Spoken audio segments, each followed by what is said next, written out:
Olá, queridos alunos! Hoje nós iremos estudar o texto narrativo. Tipos textuais. Nós já havíamos falado sobre os tipos textuais, inclusive diferenciamos os tipos textuais dos gêneros textuais, vocês se lembram? Então vamos, a princípio, nos apegarmos aqui ao conceito de tipos textuais, que é o conjunto de enunciados organizados em uma estrutura bem definida e facilmente identificada por suas características predominantes. São ferramentas estruturantes para se construir um texto. E são apenas 5: a narração, a descrição, a argumentação, a exposição e a injunção. Então, se são ferramentas estruturantes que irão nos auxiliar à construção de um texto, eu posso ter as 5 ferramentas em um mesmo texto. Vamos pegar aqui os 3 porquinhos, a história dos 3 porquinhos. Aí eu começo assim: era uma vez os 3 porquinhos que viviam em uma fazenda. Sua mãe deu dinheiro para os 3 para se mudarem, porque a fazenda havia sido vendida. Então, agora vocês observam. O que eu estou fazendo? Relatando uma história real ou fictícia. No caso aqui, fictícia. Descrição.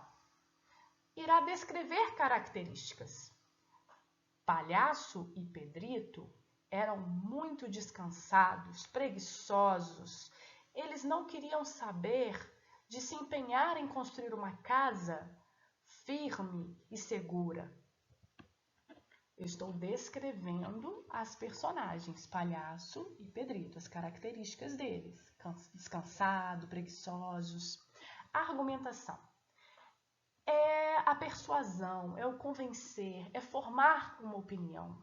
Então, no caso do Pedrito era muito esperto. Ele chegou e argumentou com seus irmãos. Vocês gastaram menos tempo e dinheiro para construir a casinha de vocês. Eu estou aqui gastando mais dinheiro e mais tempo, porém a minha casa se tornará uma fortaleza segura para qualquer adversidade, para qualquer problema que possa acontecer, um fenômeno da natureza que nós não controlamos, uma tempestade, por exemplo, ou um frio descabido, ou então até mesmo a presença do lobo mau. Então ele argumentou o porquê que ele construiu uma casa segura para poder não ter aí problemas com as adversidades. Exposição. A exposição expõe ideias e explica. Aí ele vai explicar. O tijolo, ele é maciço, ele é firme, feito de barro. E o que acontece, irmãos? O tijolo, ele consegue se expor à chuva, ao sol, sem cair a qualidade, sem se desgastar com o tempo. Então, ele está explicando, né, qual é a importância de ter optado pelo tijolo. Injunção. A injunção é a instrução que determina a ação do outro. E há a presença do modo imperativo, que é o da ordem. No caso do Pedrito para o Palhaço e o Palito, seus irmãos. Saiam daqui agora! Corram para suas casas! O lobo mau está chegando! Saiam! Corram! Ele está aqui, no caso, mandando, ordenando, porque eles estão brincando, se divertindo e não perceberam a chegada do lobo. A narração, então, é um tipo textual e não um gênero textual. Tipos textuais. Narração. Irá relatar, irá contar uma história real ou fictícia. E há a presença do enredo, da trama. Descrição. Irá descrever características, listar essas características. Exposição. Expõe ideias, explica. Argumentação. Irá persuadir, convencer o ouvinte, formar uma opinião. Injunção. Instruir. Determinar a ação do outro com a presença do modo imperativo, que é o modo da ordem. E que seriam os gêneros textuais? Os gêneros textuais já são inúmeros. Os gêneros textuais são grupos de textos organizados de acordo com as suas peculiaridades, o que envolve os assuntos, papel dos interlocutores e sua situação, tendo funções sociais próprias. Então, para cada contexto, para cada situação, eu irei escolher aí uma forma de me expressar, né? Uma forma textual, de acordo com o contexto. Então, se eu estiver num contexto formal, eu vou ter que utilizar de textos que possuem características mais formais. Se eu estiver num lugar mais informal, mais descolado, eu vou utilizar textos mais informais. Por exemplo, eu acho que inclusive foi esse que eu trabalhei em sala de aula. Eu vou deixar um bilhete para minha mãe para poder informar a ela que o almoço eu deixei dentro do forno, do fogão. Então, começa o meu bilhete. Excelentíssima mãe, venho por meio deste bilhete informar-lhe que a sua refeição diurna encontra-se dentro do aparato fogão. Espero que se sirva com satisfação. Atenciosamente, seu filho. Funcionou isso, pessoal? Não, porque o bilhete ele predomina a informalidade. Então, possui características próprias, né? O bilhete. Uma carta, uma fábula, um conto, uma notícia, um artigo de opinião, uma entrevista, um diário.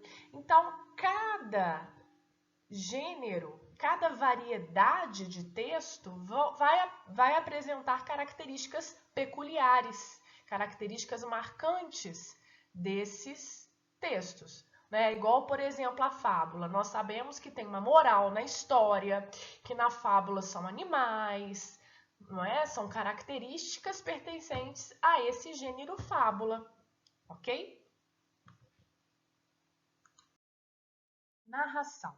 Sua principal característica é contar uma história, real ou não, geralmente situada em um tempo e espaço, com personagens, foco narrativo, clímax e desfecho, entre outros elementos. Os gêneros que se apropriam da estrutura narrativa que predomina, né, esse tipo textual, narração, são os contos, as crônicas, as fábulas, romance, biografias. Elementos da narrativa que estão presentes na narração. O tempo. O tempo nós temos o cronológico ou o psicológico. O tempo cronológico é aquele contado nos calendários, medido pelos relógios, passagem natural do tempo. É aquele tempo marcado e comum a todas as pessoas. E o psicológico? Flui na mente das personagens, é produto de uma experiência interior. Traduz-se com palavras a duração de um acontecimento, através da intensidade emocional que o acompanha. Muitas vezes não será fiel ao tempo cronológico. A personagem, por exemplo, pode ter passado por uma situação rápida, de medo, por exemplo, um assalto que durou poucos minutos, mas talvez ela vai te contar como se tivesse tido uma duração longa aquele momento. Então, tudo vai depender das impressões dessa personagem que estão ligadas a esses fatos.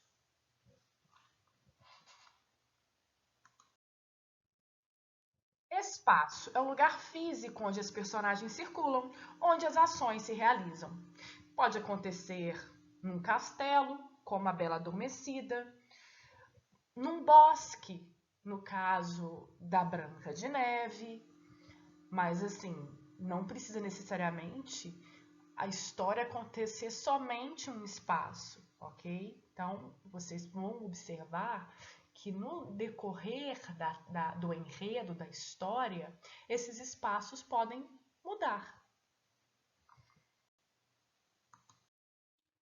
foco narrativo. O foco narrativo se define pela perspectiva por meio da qual esse narrador opta para relatar os acontecimentos pertencentes ao enredo, à história, à trama.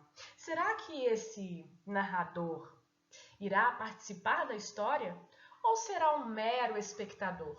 Então, nós temos formas deste narrador relatar a história. Em terceira pessoa ou em primeira pessoa. Em terceira pessoa, nós temos o narrador onisciente. Esse tipo de narrador conhece toda a história, até mesmo o pensamento dos personagens. O narrador observador apenas se limita a narrar os fatos à medida que acontecem, que até o que os olhos podem ver. Não conhece a história a fundo. Primeira pessoa pode ser um narrador protagonista, o personagem principal, ou narrador coadjuvante, um personagem secundário que irá contar essa história. Personagens. Os personagens são seres atuantes de uma história e pode ser um animal, uma pessoa ou até mesmo um objeto, desde que apresente características humanas.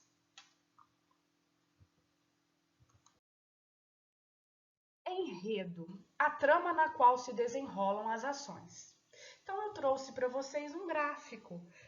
A história, ela pode ter aí se estruturar numa versão tradicional, com a introdução, com o aumento da tensão, o clímax, o desfecho e a resolução, ok?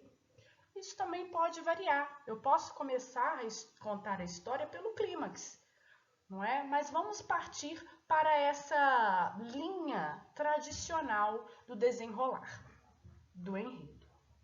Introdução.